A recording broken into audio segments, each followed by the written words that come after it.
اور اس نے یہ اعلان کیا کہ 2027 جو 100ویں سالگرہ ہے پیپلز لبریشن آرمی کی PLA کی جو چائنا کی فوج ہے، اس وقت تک میں نے چین کی فوج کو دنیا کی طاقتور ترین فوج بنانا ہے. 2 سال رہیں گے. بالکل اس ڈریم کے ساتھ چل رہے ہیں نا وہ.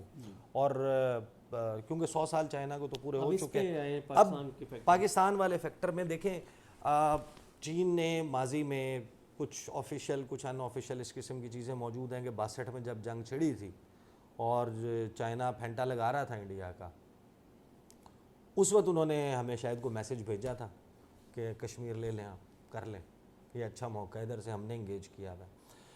2020 6 مئی سے 2022 مارچ کی 8 تاریخ تک اجیت دوول، جے شنکر یعنی ان کا قومی سلامتی کا مشیر، ان کا وزیر خارجہ، ان کا وزیر دفاع راجناتھ سنگھ، ان کا وزیر داخلہ امت شاہ، ان کا آرمی چیف منوج مکند نروانے، ان کا chief of defence staff Bipin Rawat جو ہیلی کاپٹر حادثے میں مر گیا تھا، پھر جو ان کے ایئر چیف RKS بھدوریا، پھر بعد میں بیبک رام چودھری. یہ کرلانا نہیں جسے کہتے ہیں، ان کی سٹیٹمنٹس آتی تھیں کہ we are faced with a 2 front scenario. جو چیز جو سب سے ڈراؤنا خواب ہے انڈینز کے لیے اور انڈین سیکیورٹی اسٹیبلشمنٹ کے لیے، انڈین گورنمنٹ کے لیے سکسیسو، کہ انہیں 2 فرنٹ سینیریو کے جہاں پر یہ 3000 اور یہ 4000 7000 کلومیٹر سے زائد ایریا اگر ہاٹ ہو جائے تو یہ ایک ورسٹ کیس سینیریو ہے انڈیا کے لیے، کہ جس کو نہ سکت ہے، نہ برداشت ہے، نہ حوصلہ ہے، نہ ہمت ہے. اگر وہ پاکستان کے ساتھ اگر اس معاملے پہ دیکھیں، یہ ظاہر ہے کہ اب یہ ڈیفینیٹ چیز نہیں ہے، یہ گرے ایریا میں رہتی ہے، بلیک اینڈ وائٹ نہیں ہے. اگر پاکستان کے ساتھ ایک ہاٹ جنگ میں چلا جاتا ہے انڈیا، تو آئیڈیلی سپیکنگ یہ پرفیکٹ سینیریو ہوگا چائنا کے لیے کہ وہ لداخ اور اروناچل پردیش کے لیے موو کرے. آپ سوچتے ہیں نا کہ اگر ان کا ہے ڈریم، انہوں نے فوج بھی بنائی ہے، ویسٹرن تھیٹر کمانڈ بھی بنائی ہے، انڈیا اسپیسیفک ڈیفنس پریپریشنز بھی کی ہیں، جس طرح انہوں نے تائیوان اسپیسیفک کی ہیں، جیسے انہوں نے US اسپیسیفک کی ہیں، جیسے انہوں نے جو مختلف ایریاز میں انہوں نے اسٹرنگ آف پرلز بنایا ہے. سب کچھ کسی نہ کسی کے لیے تو پریپریشن کی ہے نا. کہیں آکس کے لیے ہے، کہیں کوڈ کے لیے ہے ان کی تیاری، کہیں ان کی تیاری اور معاملات کے لیے ہے، تو ایک تیاری ان کی انڈیا کے لیے بھی ہے. تو جب آپ سوچتے ہیں کہ آئیڈیل سینیریو چائنا کے لیے کب ہوگا، وہ آئیڈیل سینیریو تب ہی ہوگا اگر انڈیا پاکستان کے ساتھ جنگ کر رہا ہوگا. تو وہ ٹائم ہوگا کہ جس پر اگر وہ چاہیں تو ان کے لیے نارمل حالات کے مقابلے میں وہ زیادہ آسان ہے. لیکن وہاں پر پھر یہ ذہن میں رکھیے گا کہ وہ اگر معاملہ چھڑتا ہے تو پھر یہ تو پھر محدود نہیں رہے گا، پھر تو امریکہ، پھر تو جاپان، پھر اس کے بعد آسٹریلیا، پھر اس کے بعد ایک کے بعد ایک ملک، اور پھر یہ تو ایک سینیریو بہت ہی بھیانک قسم کا بن جائے گا. بٹ دیکھیں، نقصان جنگ میں نقصان ہوتا ہے. بالکل انڈیا کی جنگجوانہ سوچ آپ دیکھتے ہیں، آپ ان کے نعرے سنتے ہیں، آپ ان کے میڈیا کو سنتے ہیں، آپ ان کی لیڈرز کو بھی. میں امت شاہ والی سٹیٹمنٹ جو کل والی ہے فار ایگزامپل جو چل رہی ہے کہ ڈیپ ود ان پاکستان کارروائی کرنے کی بات کر رہے ہیں، تو یہ کوئی ترنے والا نہیں ہوتا. ہوگا نقصان، جنگ ہوگی تو پاکستان کا کیا نقصان نہیں ہوگا؟ پاکستان کا بھی تو نقصان ہوگا، شہری بھی مارے جائیں گے، فوجی بھی مارے جائیں گے. لیکن جب آپ کسی سوورن اسٹیٹ، کسی ملک جس کے وجود کو آپ تسلیم کرنے سے انکاری ہیں، تو آپ آئیں گے اور they'll take it lying down. اس طرح نہیں ہوتا.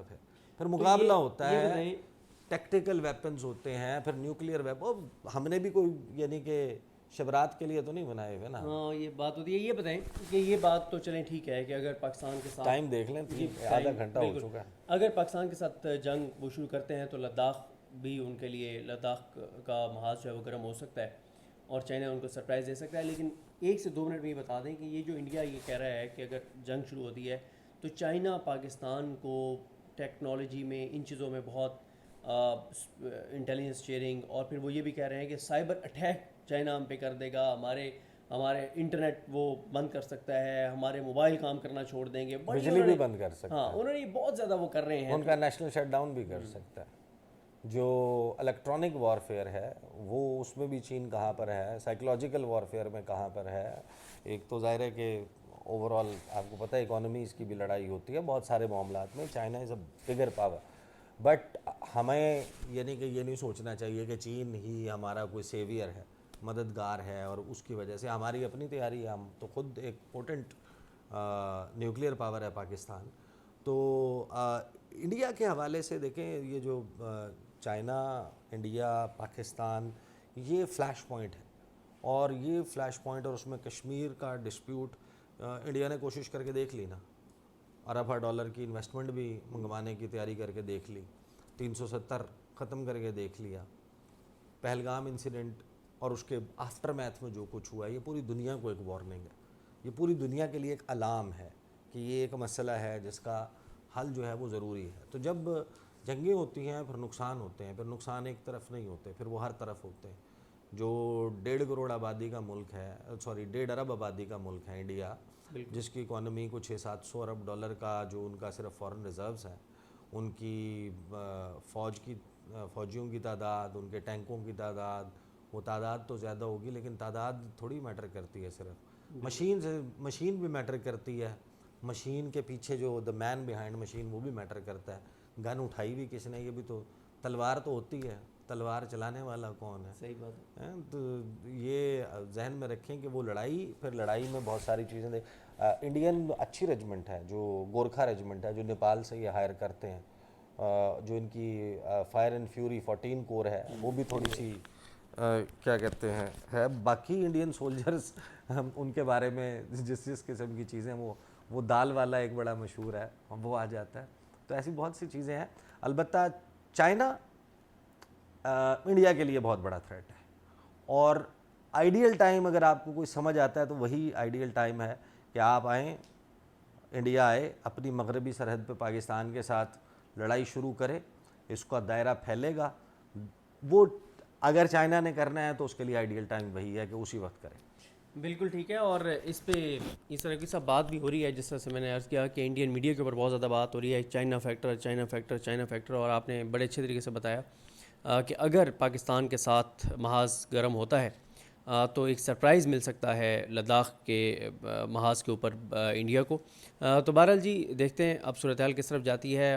اس طرح کی صاحب نے اس ویڈیو میں ڈیوریشن طویل ہو گیا, لیکن ظاہر ہے جس طرح سے تاریخ بیان کی, پہلی مرتبہ بہت سی چیزیں سننے کو ملی. ہمیں اپنی دعاؤں میں یاد رکھیں. لگنی محمد صاحب کا حامی ناصر. اللہ حافظ.